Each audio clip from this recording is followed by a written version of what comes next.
जमीन जायदाद के लफड़े में बेटे ने बाप को सुपारी देकर हत्या करवाया। कोडरमा पुलिस ने हत्या के मामले में सनसनीखेज खुलासा किया है। जमीन जायदाद के लफड़े में बेटे शमसुल अंसारी ने अपने बाप शकूर अंसारी का हत्या करवा दिया। इस काम के लिए शमसुल ने द्वारिका तुरी से 3 लाख में सौदा तय किया। एडवांस के तौर पर महज 1000 रुपये दिए गए थे। इल्जाम है कि एडवांस लेकर संदेही गुनहगार द्वारिका तुरी ने शकूर अंसारी की हत्या कर दी। बीते 5 फरवरी को प्रतियाजिगाह जंगल में ले जाकर उसे कुल्हाड़ी से काट डाला। ये जंगल कोडरमा के नवलशाही थाना क्षेत्र में आता है। इस बात का खुलासा आज कोडरमा के पुलिस कप्तान अनुदीप सिंह ने किया। एसपी ने बताया कि मृतक शकूर अंसारी की 4 बेटे हैं। पिता बेटों में जमीन जायदाद का बंटवारा करना चाहता था, पर शमसुल अंसारी सारी संपत्ति अकेले हड़पना चाहता था। उसने पिता को रास्ते से हटाने का खतरनाक इरादा बना लिया।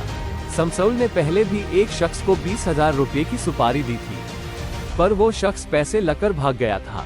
इसके बाद उसने द्वारिका से कांटेक्ट किया और द्वारिका ने शकूर का काम तमाम कर दिया। शाही थाना क्षेत्र में एक 65 वर्षीय व्यक्ति शकूर अंसारी की हत्या कर दी गई थी अज्ञात के द्वारा। इस कांड का उद्भेदन के लिए एक टीम का गठन किया गया था डीएसपी हेडक्वार्टर के नेतृत्व में, जिसे ये टास्क दिया गया था कि इस कांड का उद्भेदन करेगी और अभियुक्तों की गिरफ्तारी करेगी। टीम के द्वारा कांड का उद्भेदन किया गया है और इसमें संलिप्त 2 अभियुक्त अपराध कर्मियों की गिरफ्तारी कर ली गई है। इसमें जो मृतक हैं शकूर अंसारी, उन्हीं के बेटे शमसुल अंसारी के द्वारा हत्या कराई गई थी उनकी, और ये हत्या द्वारिका तुरी के द्वारा की गई थी। कुल्हाड़ी से मार के 3 वार किए गए थे। दोनों अभियुक्तों को पुलिस के द्वारा गिरफ्तार कर लिया गया है और अगतर कार्रवाई इसमें की जा रही है। हत्या के पीछे मुख्य वजह क्या है? हत्या के पीछे इन्वेस्टिगेशन के क्रम में इन लोगों के द्वारा बताया गया है कि प्रॉपर्टी को लेकर बाप और बेटे का विवाद चल रहा था।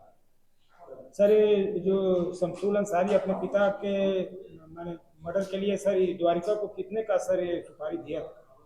इनके बीच 3 लाख रुपए की बात हुई थी। शमसुल के द्वारा ये कहा गया था द्वारिका तिरी को कि आप यदि ये काम कर दीजिएगा तो मैं आपको 3 लाख रुपए दूंगा, और उसमें 1000 रुपए टोकन मनी एडवांस दिया गया था। इससे पहले भी सर सुपारी देने की बात? हाँ, इसने शमसुल अंसारी ने अपने बयान में बताया है कि ये पिछले 1 साल से अपने पिता की हत्या करने के चक्कर में था। इसने पहले भी एक व्यक्ति को 20,000 रुपये दिए थे और वो व्यक्ति उसने पैसा लेके भाग गया था। तो इसीलिए इसने इस बार दूसरे जो किलर है इसे टोकन मनी के रूप में मात्र 1000 रुपया दिया। संपत्ति विवाद बताया जा रहा है। हाँ, इन्वेस्टिगेशन के क्रम में ये बात आई है सामने कि जो शमसुल अंसारी है ये कॉन्ट्रैक्ट का काम करता है, सिविल कंस्ट्रक्शन का कॉन्ट्रैक्ट का, रांची में। तो इसके द्वारा काफ़ी संपत्ति वो अर्जित की गई, बनाई गई, और सारी जो संपत्ति थी वो पिता के नाम से इन्होंने खरीदी थी। अभी पिता वो उस प्रॉपर्टी को सब में बराबर बांटना चाहते थे, जिसमें इसे आपत्ति थी। इसका कहना यह था कि आपका तो सिर्फ नाम इस्तेमाल हुआ है, प्रॉपर्टी हम बनाए तो हमें बड़ा हिस्सा मिलना चाहिए। सर, द्वारिका तुरी का कुछ आपराधिक इतिहास भी सामने आया है? द्वारिका तुरी का अभी तक कोई आपराधिक इतिहास नहीं है, लेकिन उसका आपराधिक इतिहास पुलिस खंगाल रही है। सर, इसमें और भी कुछ लोग वंचित हुए? हाँ, इसमें 1-2 लोगों की और इन्वेस्टिगेशन में आई है, तो वो इन्वेस्टिगेशन चल रहा है उस विषय में, और जैसे जैसे इन्वेस्टिगेशन आगे बढ़ेगा चीज़ें साफ होंगी।